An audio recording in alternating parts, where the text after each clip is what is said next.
बड़ा वाला बम ला दे। नंदिनी, जगन, अरे कितना शोर मचा रहे हो भाई, चलो अंदर, पूजा का समय हो रहा है।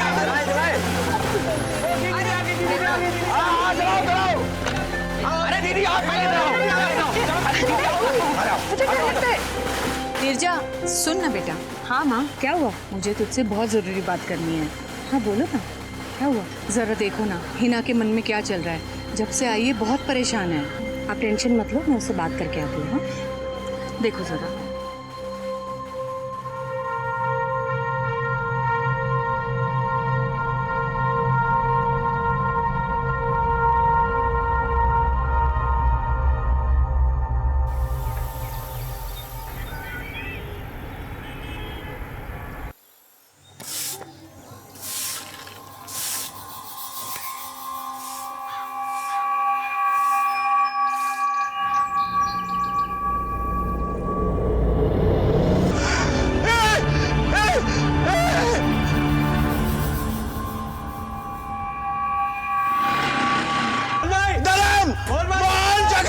अरे देखो रूपाली नीचे गिर गई है। जगन, मोहन, जगन, मोहन दरवाजा खोलो, दरवाजा खोलो। अरे सुनो। Hello police station. जी कहिए। वसंत कुंज में सिंह निवासी एक लड़की को किसी ने खिड़की से नीचे फेंक दिया है।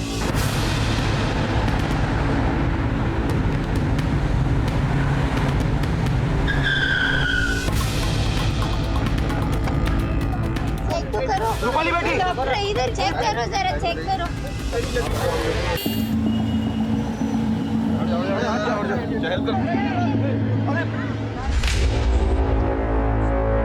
किसका घर है ये? ये मेरे चचेरे भाई धर्म सिंह का घर है और ये उनकी बेटी रूपाली थी। घर वाले कहाँ हैं? पता नहीं साहब, मैं कब से चिल्ला रहा हूँ, दरवाजा पीट रहा हूँ, कोई सुन नहीं रहा। कोई सुन नहीं रहा है? कौन कौन है घर में? भरा पूरा परिवार है, बेटे बेटियां बहुएं बच्चे सब है। लास्ट टाइम कब देखा था आपने? कल रात को देखा था। कोई है क्या? दरवाजा खोलो प्लीज।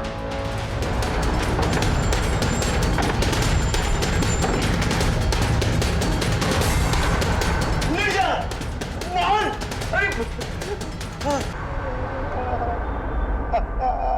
किसी को नहीं छोड़ा।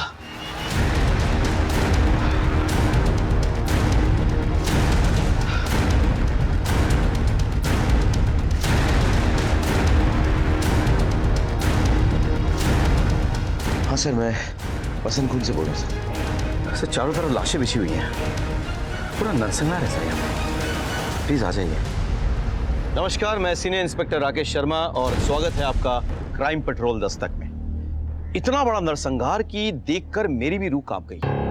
कुछ देर के लिए समझ में नहीं आया कि मैं क्या करूं। इतनी हैवानियत कोई कैसे कर सकता है? ऐसी भी क्या दुश्मनी कि पूरे परिवार को मार डाला? इतनी नफरत, इतना गुस्सा किस वजह से? और इतने बड़े परिवार में क्या किसी को भी इस आने वाले खतरे की दस्तक सुनाई नहीं दी?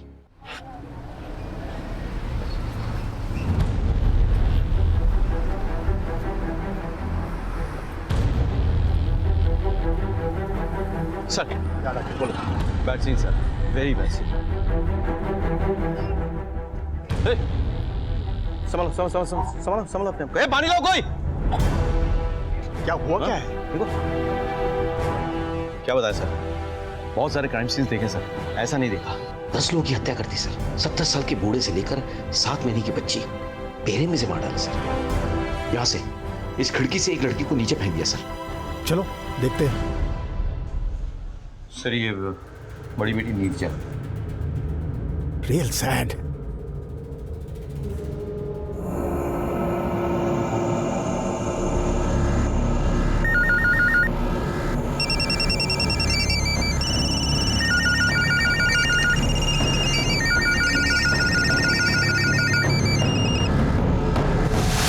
दरवाजे का लॉक नहीं टूटा है, इसका मतलब मर्डर के पास या तो घर की चाबी थी या वो घर वालों को अच्छी तरह से पहचानता था, इसलिए उन्होंने इसके लिए दरवाजा खोला। या क्वाइट पॉसिबल।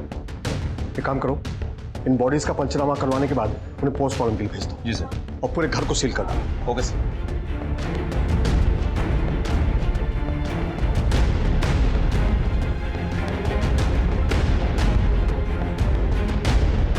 कोई है यहाँ जो इस परिवार वालों को जानता है? जी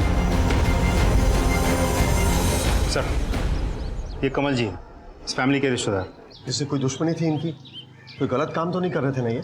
कहीं ऐसा तो नहीं कि कोई गैंग वैंग या अंडरवर्ल्ड से कोई पंगा था इनका? नहीं साहब, कोई गलत काम नहीं कर रहे थे और ना ही किसी गैंग के साथ में पंगा था। साधारण लोग थे साहब। सब ये सामने दुकानें दिख रही है ना, ये सब इन्हीं की है। नॉर्मल बिजनेस करते थे साहब। आप कहाँ रहते हैं? यहाँ आगे कॉलोनी में, पास ही में रहता हूँ साहब। अच्छा, कल रात को यहाँ 10 लोगों की मौत हो गई और आपने और किसी और ने कुछ नहीं सुना? नहीं साहब, किसी ने कुछ नहीं सुना। सुबह जब रूपाली नीचे गिरी तभी ही। जब वो लड़की गिरी तब आपने किसी को अंदर से बाहर जाते हुए देखा था? नहीं साहब, किसी को नहीं देखा। और साहब कुछ देखने की हालत में मैं था ही नहीं साहब। सर मुझे लगता है कोई झगड़ा हुआ था सर। जिस किसी ने भी ये कांड किया है वो इस परिवार से काफी नफरत करता है। या क्वाइट पॉसिबल। इसने तो पागलों की तरह नरसंहार किया। जी, लेकिन राकेश, ये भी तो पॉसिबल है कि वो लड़की रूपाली का घर के बाकी मेंबर्स के साथ किसी बात पर झगड़ा हो गया हो और फिर उसने खुद ही ये खून किया हो और फिर खुद इस खिड़की से कूद गई। ऐसा लगता नहीं है सर। रूपाली की जो कद काठी है वो ऐसे 10 लोगों का मर्डर नहीं कर सकती। तो फिर लड़की आखिर ऊपर से कूदी क्यों? सर, ऐसा भी तो हो सकता है कि वो लड़की घर पे छिपकर कहीं बैठी थी। शायद किलर ने उसे ढूंढ लिया हो और किलर से बचने के चक्कर में उसने खिड़की से छलांग लगाई हो या फिर एक्सीडेंटली नीचे गिर गई। नहीं विनीत, अगर किलर इतनी देर तक ऊपर अंदर बैठा होगा तो किसी ने उसे अंदर जाते हुए देखा होगा। सर कमल सिंह तो कह रहा था कि उसने ध्यान ही नहीं दिया। यहाँ कोई सीसीटीवी है?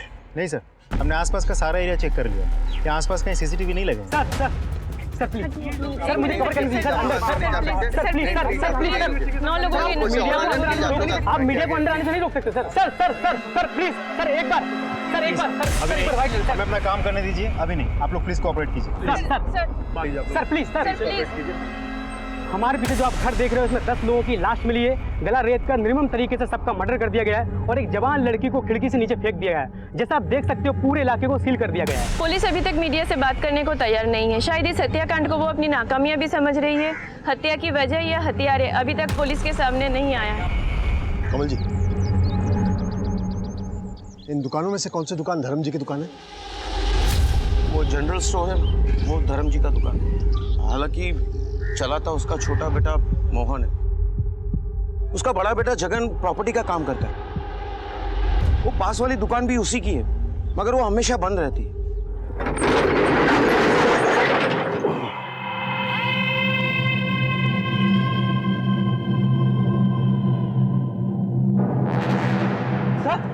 क्या हो गया? ताऊजी क्या हो गया? ताऊजी पुलिस को आइए, बताओ ना ताऊजी। चंदू, कौन हो तुम? साहब ये चंदू है। धर्म के यहाँ काम करता है और साथ में घर में भी काम करता है। हमारे गांव का ही है। कुछ साल पहले धर्म ही इसे गांव से लेके आया था। तुम रात को कहाँ थे? अब हम तो यहीं थे, हम दुकान में ही सोते हैं। ताऊजी हुआ क्या है बताओ ना। बताएंगे पुलिस स्टेशन में बताएंगे। Rakesh, this case is very sensitive. मुझे पल पल की खबर चाहिए। Okay, keep updating me please. सबको मार दिया, लेकिन हम लोगों ने क्या बिगाड़ा था किसी का? चंदू पानी पी।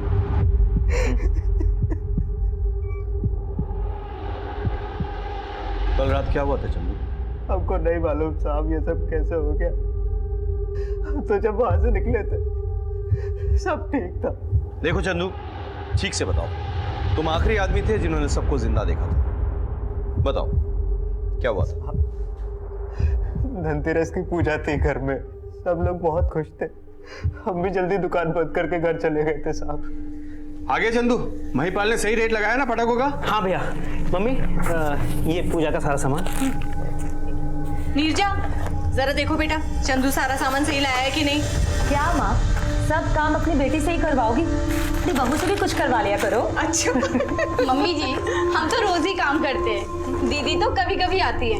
आज जरा इनसे भी काम करवा लीजिए। अच्छा और नंदिनी के लिए खूब सारे पटाखे।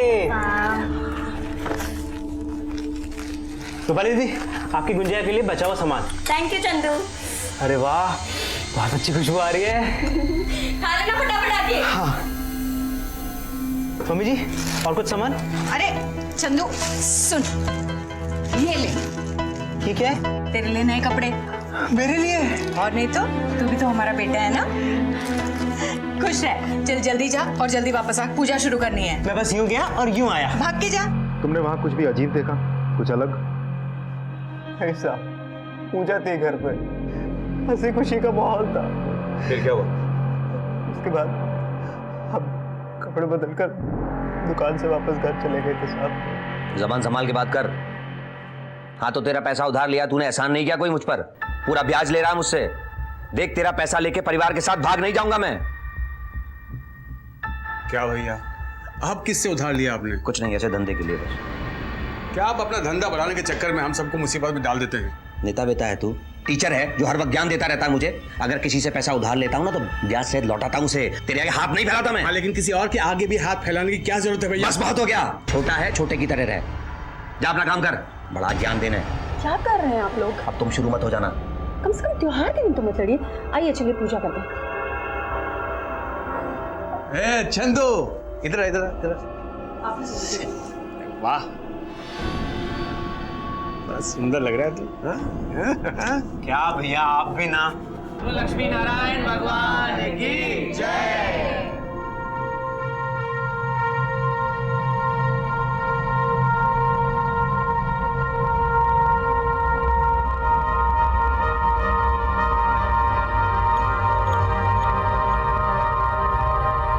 चलो चंदू, अब सबको बहुत भूख लगी अभी, है ना? मैं जल्दी से कपड़े बदल कर आता हूँ। जा जल्दी से जाके फिर भाभी की मदद कर। जब कपड़े बदल के तुम घर पहुंचे तो क्या देखा वहां पे तुमने? साहब हम वापस गए नहीं थे, कपड़े बदलने के लिए हम दुकान गए थे। सब वही हमारी आंख लग गई। सब हम जब सुबह उठे तो आप हमारे सामने थे। ऐसे भी कौन सी कुंभकर्ण की नींद सो रहे थे तुम चंदू कि तुम्हें कुछ होश ही नहीं था? को नहीं पता साहब। विनीत, एक बात तो स्ट्रेंज है, जब हमने घर का मुआयने किया था तब खाना वैसा का वैसा पड़ा हुआ था, यानी कि पूजा के बाद किसी ने खाना टच भी नहीं किया था। ऐसा क्यों है चंदू? हमको नहीं पता साहब। ये जगन फोन पे किससे बात कर रहा था चंदू? देख तेरा पैसा लेके परिवार के साथ भाग नहीं जाऊंगा मैं। मालूम नहीं साहब, वैसे भी जगन भैया ने जब से नया प्रॉपर्टी का काम शुरू किया था उन्होंने बहुत लोगों से उधार ले रखा था और उनको आए दिन कोई ना कोई धमकाता रहता था। कितनों के पैसे तो मोहन भैया ने चुकता किए थे। कर्जा देने वालों में से किसी ने कांड किया होगा, और कोई है जो खून कर सकता है? हमको पक्का तो नहीं पता साहब, लेकिन साहब कुछ दिन पहले की बात है।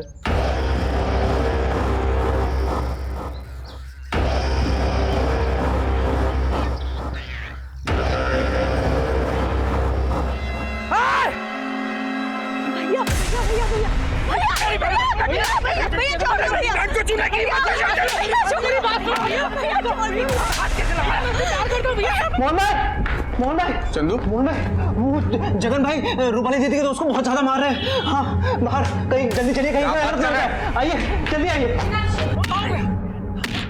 जगन भाई तुम रुकिए। जगन में क्या कर रहे हो आप? इसने बीच सड़क पे मेरी बहन को छुआ है। जाइए, रुक जाइए। भैया ऐसा कुछ भी नहीं है, मयूर मुझे से छोड़ने आया था। कौन है ये? हाँ, मैं और मयूर एक दूसरे से प्यार करते हैं और शादी करना चाहते हैं। भैया आप लोग बड़े हैं, इसका मतलब ये नहीं कि आप कुछ भी बोलेंगे। हम लोग बालिग हैं, हम लोगों को आप शादी करने से नहीं रोक सकते। आप तुम जा सकते हो, जरूरत पड़े तो फिर बुलाएंगे तुम्हें।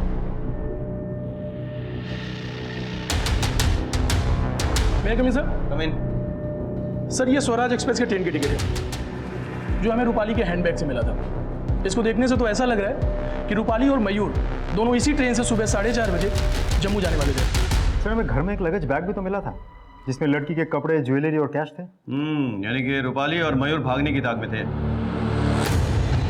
हो सकता है कि रूपाली के घर वालों को इस बात का पता चल गया हो, उन्होंने रूपाली को रोकने की कोशिश की हो, फिर मयूर और रूपाली ने मिलकर सबको मार डाला। लेकिन रूपाली नीचे कैसे गिरी थी? इस सवाल का जवाब या तो रूपाली दे सकती है या फिर मयूर। देखो कहाँ है वो, यही पता करो किसी ने रूपाली के घर के आसपास मयूर को देखा था क्या? मयूर के कॉल रिकॉर्ड्स निकालो और बाकी के फैमिली के भी। सब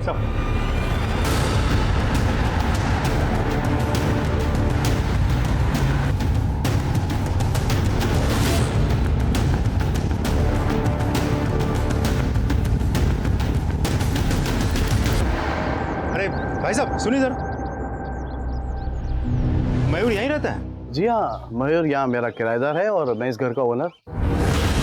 यहाँ तो ताला लगा हुआ है, मयूर है कहाँ? कल रात से अपने दोस्तों के साथ शिमला गया हुआ है और कहा कुछ 2-4 दिन बाद ही लौटेगा। मयूर के दोस्तों के फोन नंबर्स होंगे आपके पास? एक शायद देखता हूँ मैं। देखिए जरा। हेलो डॉक्टर, अच्छा, रूपाली को कब तक होश आएगा? कुछ कह नहीं सकते इंस्पेक्टर। ऊपर से गिरने की वजह से मल्टीपल फ्रैक्चर्स हुए हैं और सर पर भी बहुत गहरी चोट आई है और हम किसी तरह ब्लीडिंग कंट्रोल करने की कोशिश कर रहे हैं। अच्छा, अगर उसे होश आए तो प्लीज मुझे इन्फॉर्म कर दीजिएगा। Okay inspector, sure. Thank you. Sir उस रात कोई भी ऐसा इंसान नहीं मिला जिसने उस एरिया में किसी संदिग्ध इंसान को देखा हो। अच्छा। दिवाली का टाइम होने की वजह से बच्चे पटाखे फोड़ रहे थे और लोग अपने अपने घरों में धनतेरस की पूजा में बिजी थे। सर मयूर के लैंडलॉर्ड से बात हुई, उन्होंने बताया कि मयूर शिमला गया था अपने दोस्तों के साथ, लेकिन जब हमने मयूर के दोस्तों से पूछताछ की तो उन्होंने कहा कि मयूर कहाँ जाता है उनको कोई आइडिया नहीं। इसका मतलब मयूर झूठ बोल के गया। फिलहाल मयूर का फ़ोन स्विच ऑफ आ रहा है, हमने ट्रैकिंग पे डाल दिया। सर ये चंदू भी तो ये कांड कर सकता है। हाँ, हमारे शक के घेरे में वो भी है, लेकिन सर्कमस्टेंशियल एविडेंस की कोई भी लीड चंदू की तरफ इशारा नहीं कर रही। मीडिया में बहुत गहमा गहमी है, ऊपर से भी बहुत प्रेशर है। आफ्टर ऑल दिल्ली देश की राजधानी है, मयूर को तो किसी भी हालत में पकड़ना होगा। एक काम करो, उसके फोटोग्राफ्स बाकी के पुलिस स्टेशन और अखबार में सर्कुलेट कर दो। देखो किस बिल में छुप के बैठा है चूहा, वो निकालो सर मैसेज आया, प्राइमरी पोस्टमार्टम रिपोर्ट और फॉरेंसिक रिपोर्ट आ गई। अपने को कवर करना। Vivek, be alert, be ready. Sir sir sir sir Raju ji, sir 11 लोगों की इस हत्याकांड के बाद दिल्ली पुलिस की तरफ से कोई अपडेट नहीं मिला है। क्या कर रही है पुलिस? देखिए, हमारे सीनियर इंस्पेक्टर राकेश शर्मा खुद इस केस पर काम कर रहे हैं और बहुत जल्द हमारे हाथ में सबूत लग जाएगा। फिर मैं खुद मीडिया को बुला के सब कुछ अपडेट करूंगा। Till then excuse me please. लेकिन अब तक क्या हो रहा है सर? कोई तो आपको सबूत हाथ लगा होगा। सर कोई तो सर राजू जी के मुताबिक घर वालों की हत्या चाकू से पतली किसी तेज धार वाले हथियार से हुई है। सर एक और बात सर, घर के 9 लोगों की मौत रात के 12 से 1 बजे के बीच हुई है, जबकि मोहन की मौत सवेरे 5 से 6 के बीच हुई है। इसका मतलब है कातिल ने पहले घर के 9 लोगों को मारा, फिर कुछ घंटे इंतजार के बाद उसने मोहन को मारा। सर एक और बात, घर के लोगों के पेट में नींद की दवा की ट्रेसेस मिली है, सिवाय रूपाली और मोहन के। सर वहां खाना किसी ने भी नहीं खाया, इसीलिए हमने मिठाई के बचे हुए टुकड़ों की जांच की। सर नींद की दवाई उसी में मिलाई गई। मोहन के पोस्टमार्टम रिपोर्ट के मुताबिक वो डायबिटिक था, तो समझ में आता है कि उसने मिठाई क्यों नहीं खाई। उसके पेट में नींद की दवाई तो नहीं मिली, लेकिन वो नशे में था सर। हम ये पता करने की कोशिश कर रहे हैं कि उसने एग्जैक्टली क्या नशा किया था। चंदू के मुताबिक उस दिन मिठाई रूपाली ने बनाई थी, तो ये तो साफ जाहिर है कि रूपाली ने नींद की दवाई डाली मिठाई में और खुद नहीं खाई। वो भागने के ताक में थी, इसीलिए शायद उसने घर वालों को बेहोश किया। घर में किसी बाहरी आदमी के फिंगरप्रिंट्स मिले हैं? नहीं सर, फॉरेंसिक के मुताबिक सिर्फ घर वाले और नौकर के फिंगरप्रिंट्स थे। दरवाजा अंदर से बंद था और मर्डर वेपन अभी तक नहीं मिला सर। व्हाट स्ट्रेंज कि मोहन को आखिरकार इतने देर बाद क्यों मारा गया? पता नहीं सर, लेकिन ऐसा लग रहा था कि कातिल किसी बात के लिए मोहन को पनिश कर, मतलब उसे सजा दे, इसीलिए उसकी आंखों के सामने घर वालों को मार दिया गया और उसके बाद रूपाली को खिड़की से फेंक दिया गया और फिर मोहन को मारा। हो ना हो सर, ये काम किसी पहचान वाले का है जिसके लिए दरवाजा खोला गया। हाँ, लेकिन कौन? सर हमारा पूरा शक रूपाली के बॉयफ्रेंड मयूर पे है। हम उसे ढूंढने की पूरी कोशिश कर रहे हैं। राकेश, तुम्हें पता है ना इस केस के लिए हमारे ऊपर कितना प्रेशर है? जी sir. I want results as early as possible, right? Absolutely sir. Rupali को मिठाई बनाने का सामान तुमने ला के दिया था ना, और साथ में नींद की दवा भी। मतलब साहब? मतलब मिठाई में नींद की दवा मिली हुई थी। वो मिठाई तो हमने भी खाई थी और हमने एक की बजाय 2 खाई थी। तभी जब हम दुकान में कपड़ा बदलने के लिए गए थे तो हम वहीं लुढ़क गए साहब। अभी हम सोचे कि हमें कोई सुध का ही नहीं रही। मैं कमी सर? कम इन। सर उस रात जगन को जो आदमी फोन करके धमका रहा था उसका पता चल गया। कौन है वो? बंटी श्रीवास्तव। वो बंटी श्रीवास्तव जो बहुत बड़ा क्रिमिनल है, उसका जगन के साथ क्या वास्ता? वो बंटी श्रीवास्तव से तो जगन भैया ने खूब सारे पैसे उधार ले रखे थे, करीब 60-65 लाख, और इतना बड़ा कर्जा मोहन भैया भी नहीं चुका सकते थे और इसलिए मोहन भैया और जगन भैया में आपस में झगड़ा रहता था। और साहब एक बार तो बंटी श्रीवास्तव का गुंडा लोग घर पे भी आया था।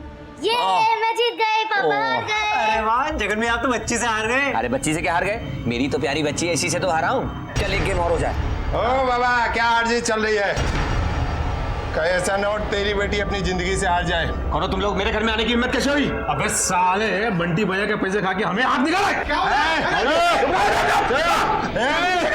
अगर तूने बंटी में एक पैसे 7 दिन में वापस नहीं किया ना तो पूरे परिवार के टुकड़े टुकड़े कर दूंगा। चल चल गुड डेस।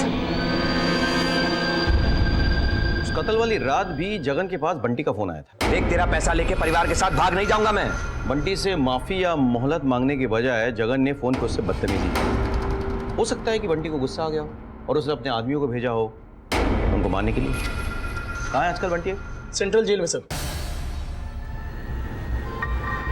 इस हथियार से उन सब के गले रेते गए हैं। सुना है वो चाकू से भी पतले थे।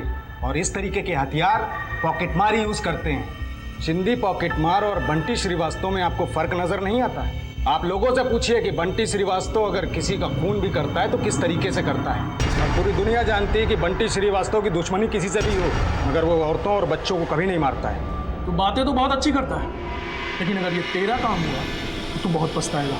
साहब, मैं तो पहले से उम्र कैद की सजा काट रहा हूँ, अब इससे ज्यादा और क्या होगा। तेरी उम्र कैद की सजा मैं इतनी मुश्किल कर दूंगा कि तू दरख्वास्त करेगा अदालत में कि तुझे फांसी की सजा हो जाए।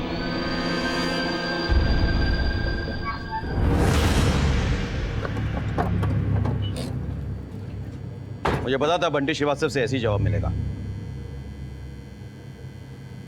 सर, बोलिए। मेरा नाम प्रेम है, मैं निर्जा का पति हूँ। मेरे कपड़े का बिजनेस है, उसी सिलसिले में मैं नेपाल गया था। सर अभी अभी लौटा तो मुझे ये पता चला। जिसने भी ये किया वो हमारे हाथों बच नहीं पाएगा। तो मैं आपसे कुछ सवाल कर सकता हूँ? जी सर। आपका परिवार में किसी के साथ कभी कोई पंगा हुआ था? नहीं सर, कभी कोई पंगा नहीं हुआ था। लेकिन 1 साल पहले जगन भाई ने मुझसे 3 लाख रुपए उधार लिए थे, जो वो वापस नहीं कर रहे थे। फिर मैंने यही चीज़ अपने ससुर जी को बताई। इसी के कारण घर में थोड़े तमाशे भी हुए। फिर मोहन भाई ने मुझे कहा कि वो मुझे पैसे 6 महीने में लौटा देंगे, और फिर उन्होंने लौटा भी दिए। मुझे लगता है जिस किसी ने भी सबको मारा है, आपकी पत्नी का परिवार उसे अच्छी तरह से जानता था और अपनी मर्जी से अंदर आने दिया।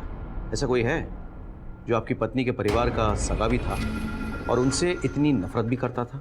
सर मुझे पक्का तो नहीं पता, लेकिन 7 दिन पहले मैं अपने ससुराल गया था मेरी सासू माँ को पूजा का प्रसाद देने के लिए।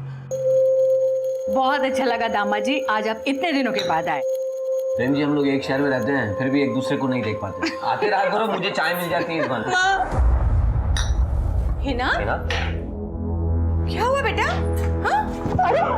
हिना? हिना? क्या बात है बेटा, रो क्यों रही है? सब कुछ ठीक है ना? कुछ ठीक नहीं है माँ।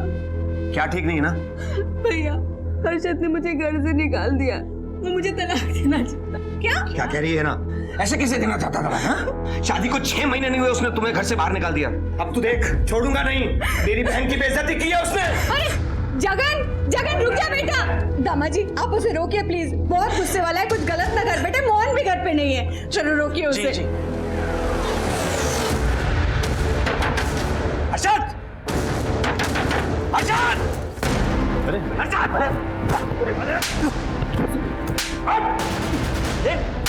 मेरी बहन को घर से बाहर निकालने की तेरी हिम्मत कैसे हो गई? मेरी बात सुनिए, इसमें मेरी कोई गलती नहीं है, इसमें सब हिना की गलती है। एक तो मेरी बहन को तुमने घर से बाहर निकाल दिया, उसके बाद तू गलती उसी की बता रहा है। क्या करता मैं?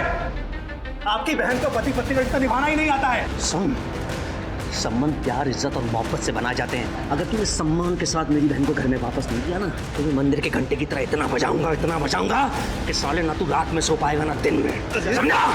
ये बजा के अपनी बहन को सिखाइए पहले। तुझे सिखाता हूँ, हरामखोर।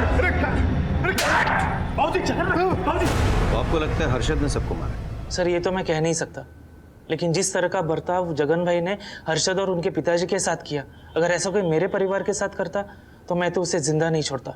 आपने मेरे सवाल का जवाब खुद ही दे दिया।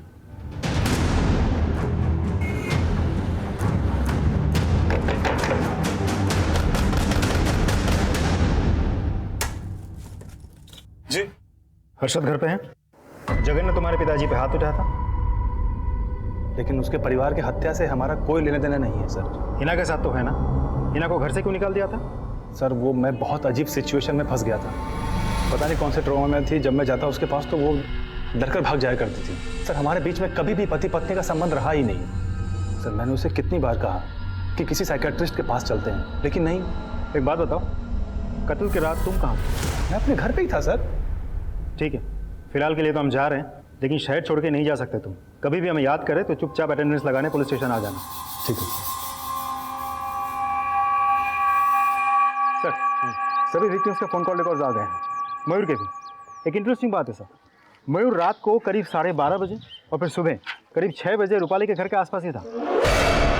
एक और बात सर, उस रात 1 बजे से लेकर 5:30 बजे तक ये रूपाली और मयूर दोनों के मोबाइल की लोकेशन एक ही थी, मयूर के घर वाले एरिया में। Thank you. मतलब रूपाली ने मिठाई में नींद की गोली मिलाकर सबको बेहोश कर दिया होगा, लेकिन मोहन ने वो मिठाई नहीं खाई होगी। फिर रूपाली ने मयूर को बुलाकर सबकी हत्या कर दी। उसके बाद दोनों बाहर चले गए और फिर वापस आए मोहन को मारने। तब तो सवाल ये उठता है कि उसी वक्त मोहन को क्यों नहीं मार दिया? और सर फिर रूपाली खिड़की से कैसे गिरी? हो सकता है कि मोहन के साथ उसकी हाथापाई हुई हो और बैलेंस बिगड़ने से रूपाली खिड़की के बाहर गिर गई। या फिर ऐसा हो सकता है कि मयूर को ऐसा लगा कि आगे चलकर अगर रूपाली के दिल में कहीं गिल्ट आ जाए और वो पुलिस को कुछ बता दे तो मयूर फंस जाएगा, इसलिए उसने रूपाली को खिड़की से फेंक दिया। लेकिन सर फिर भी सवाल तो ज्यों का त्यों है, मोहन वो कैसे बच गया? विनीत, इस केस में इतनी धुंध छा गई है कि वो धुंध छटेगी तभी पता चलेगा। वैसे मुझे लगता है कि इन सवालों के जवाब मयूर ही दे सकता है। Yes sir. Hello Rakesh, I have a lead and I am sure it's going to help in your case. मेरे सोर्सेस ने इंफॉर्मेशन भेजी है कि कुछ महीने पहले कमल और जगन के बीच में मारपीट हुई थी। हम पता करते सर।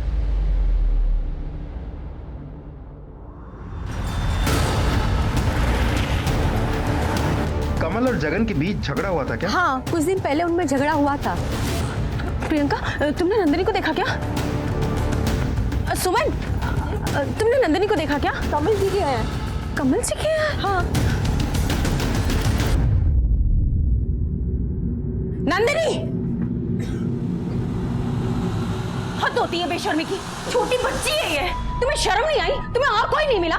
मेरी मासूम बच्ची मिली तुम्हें ऐसी हरकत करने के लिए? नहीं, तुम्हें कोई गलतफहमी हो रही है। फिर क्या हुआ? फिर भाभी ने जगन जी को बुलाया और दोनों में हाथापाई हुई। ये मेरी भी बच्ची है। बच्ची? जगन, असली आवाज साले। आज के बाद मेरी बेटी तो क्या मेरे घर के आसपास भी दिखाई दिया तो जिंदा काट दूंगा बुड्ढे। मैंने ऐसा कुछ नहीं किया जगन।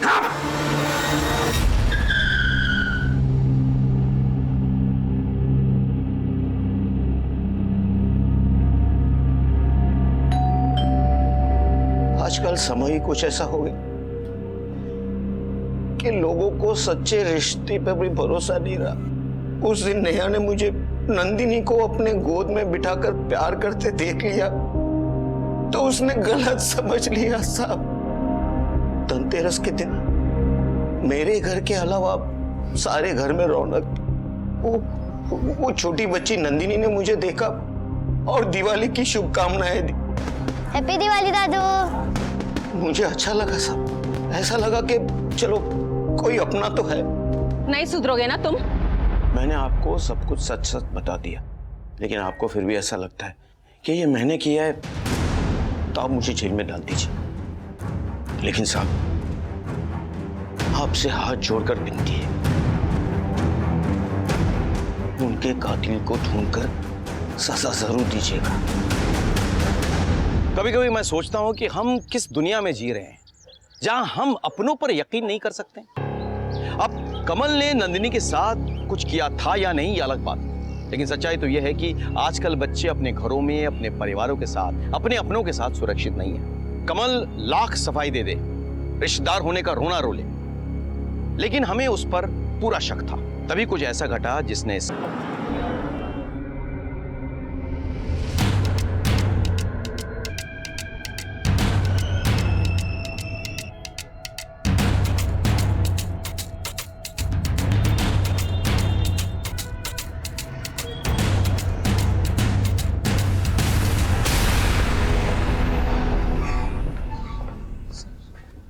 प्यार से बोलेगा या मार खाने के बाद सच बोलेगा?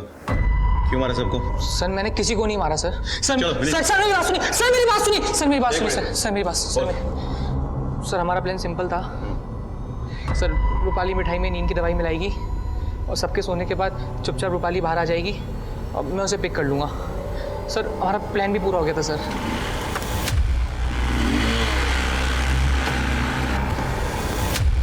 रूपाली आई एम सॉरी, हम आज नहीं भाग सकते। लेकिन क्यों? मेरे दोस्त ने आज वादा किया था कि वो हमें पैसे देगा, लेकिन अब एंड मोमेंट पे उसने मना कर दिया है। मयूर, तुम समझ क्यों नहीं रहे हो? मैं कितनी मुश्किल से आई हूँ। मैं जानता हूँ, लेकिन बिना पैसे भागने का कोई फायदा नहीं है। ठीक है, तो ऐसे हालात में जाती हूँ वापस घर। जा रही हूँ। सुनो मेरी बात सुनो, मेरी बात सुनो, मेरी बात सुनो। इस वक्त घर पे जाने से क्या होगा? घर वाले तो नींद की दवा खा के सब सो रहे हैं ना। सो हम यहाँ है ना, बैठे हैं ना, सब ठीक हो जाएगा। Don't worry. उसके बाद सर 4-5 घंटे हम साथ में ही थे, फिर मैंने उसको उसके घर के पास छोड़ दिया था सर। बहुत लेट हो गया है, घर में से अगर कोई उठ गया होगा तो? कुछ भी नहीं होगा, तुम घबराओ मत, मैं यही हूँ। तुम अंदर जाके मुझे फ़ोन कर देना जैसा भी, ठीक है? मत कर।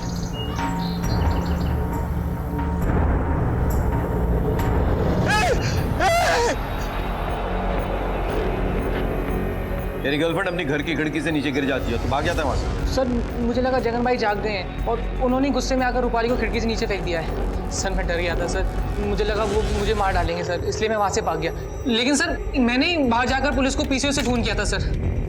Hello police station. सच बोलने को कहा था, कहानी सुनाने को नहीं। अरे सर मैं सच बोल रहा हूँ सर।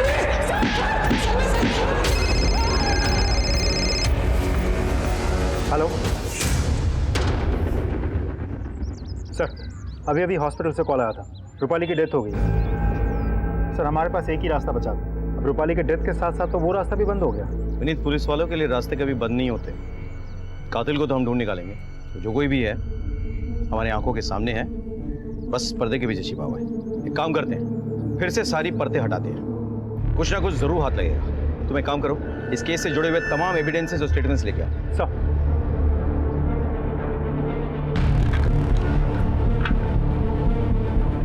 कपड़े बदलने के लिए हम दुकान गए थे, सब वही हमारी आंख लग गई। पूरी दुनिया जानती है कि बंटी श्रीवास्तव की दुश्मनी किसी से भी हो, लेकिन वो बच्चे और औरतों को नहीं मारता है। मैं अपने घर पे ही था सर।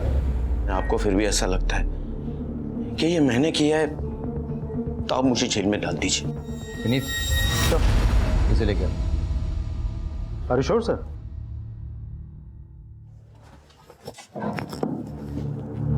हाँ भाई, उस दिन रात को तूने 2 मिठाइयाँ खाए थे ना, इसमें नींद की गोली मिली हुई थी। हाँ साहब, मैं तो जाते ही लुढ़क गया था। और नए कपड़े बदलने का टाइम नहीं मिला था तुझे। हाँ साहब। तो फिर जब सुबह शटर खुला तो तू अपने पुराने कपड़ों में कैसे आ गया?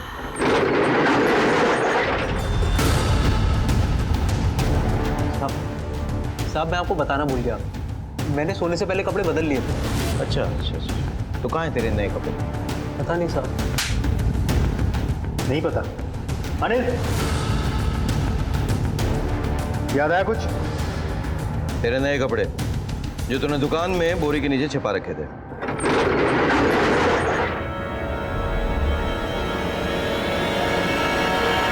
चल शुरू हो जा, शुरू से शुरू हो जा, चल। बोलेगा साहब मैं दुकान में कपड़े बदलने के लिए जा रहा था, तब माँ तुमसे तो गले नहीं लग पाए माँ। माँ खबरदार जो मुझे अपनी गंदी जबान से माँ कहा है तो तेरे जैसे घटिया इंसान को रिश्तों का मान रखना आता भी है। माँ ऐसा क्यों बोल रही है?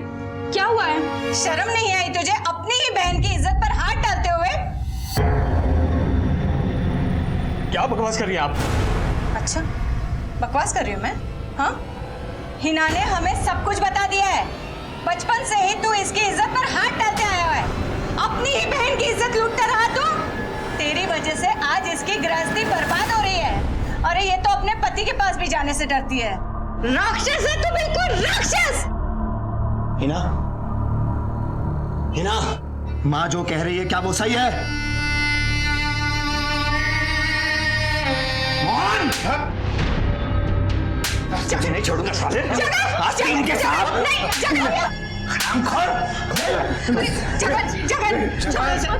गलती इसकी नहीं, गलती मेरे कोक की है जो इस जैसे कमीने को मैंने जन्म दिया।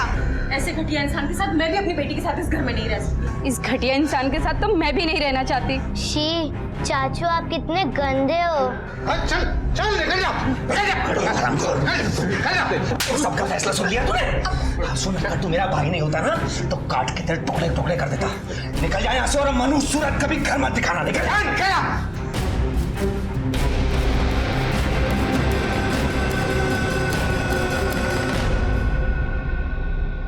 लो पी लो, दर्द कम हो जाएगा।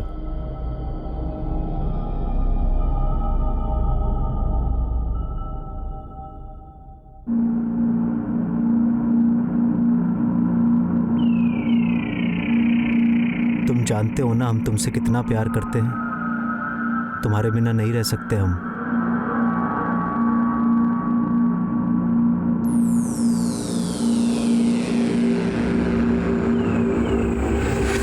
मैं घर छोड़ के चला जाऊंगा, नहीं रहूंगा यहाँ पर मैं।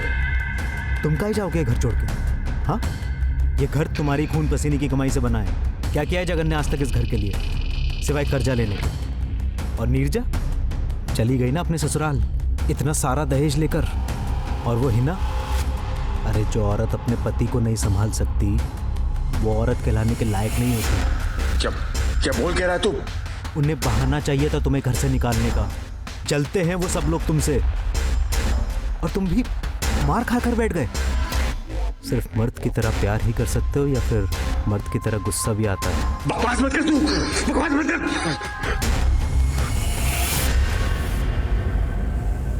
इतने सारे लोग हैं, मैं अकेला उनसे पर कैसे? कुछ नहीं होगा, सब नींद की दवाई खाकर सो रहे हैं। तुझे कैसे पता? रूपाली ने गुंजिया में नींद की दवाई मिलाई थी, हम ही ला कर दिए थे। बताया था उसने कि वो अपने आशिक के साथ भागने वाली है। रूपाली भागने वाली है और तूने मुझे बताया नहीं? ओफो, इस वक्त ये सब मत सोचो, ये सोचो कि यही अच्छा मौका है। अब मारोगे तुम और इल्जाम जाएगा रूपाली के माथे। मेरी बात मानो मोहन, यही मौका है। बदला ले लो अपनी बेइज्जती का, खत्म कर दो सबको और फिर सब तुम्हारा। इंसान नहीं देखा, बचपन से तू जिस परिवार का हिस्सा था उस पूरे परिवार को काट डाला तूने। तुझे जितनी सजा मिले वो कम है। मैं कोशिश करूंगा कि तुझे कम से कम फांसी की सजा मिले।